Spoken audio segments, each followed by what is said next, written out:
people are basically a living self-prophecy of their ambient focus. And once you can begin to take dominion over your focus and establish intention, as you indicated earlier, you start to see other opportunities you didn't notice before. You start to magnetize yourself so that people that could possibly be involved with what you're about to do start to come into your life.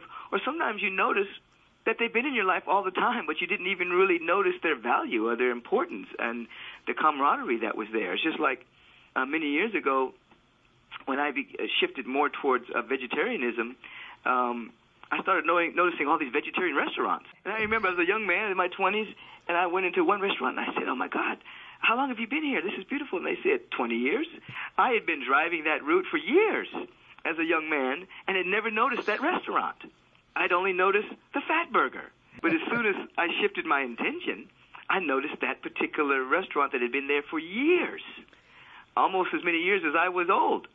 And it just opened that up, and that's what happens to people. Intention will allow you to see things that are perhaps already in your life as a resource that you don't even know about. We all have different ways of saying this, but sometimes we'll say that the human being is a deletion machine that's deleting so much of reality and only participating in a very narrow band or frequency of it. And through our focus and our resolve, our attention and commitment, we begin to notice a greater frequency, a greater band of reality that is here all the time, but we've deleted most of it. Because we're deletion machines, I don't really like the word machine, but, deletion beings. As we've indicated earlier, many people are just focusing on the thing they do not want to happen.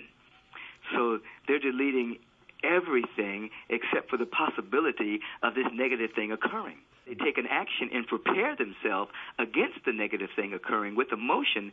They end up actually creating the energy of the thing that they're preparing against, because that's where their attention is, that's where their energy is flowing, that's where their emotion is, and they're actually using this mind, which can be an avenue of awareness for such beauty.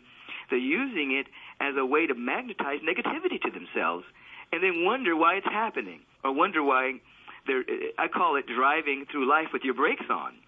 You have all these positive things that you want to do, but you can't get going because your mind is really stuck and focused on all the things you hope that don't happen.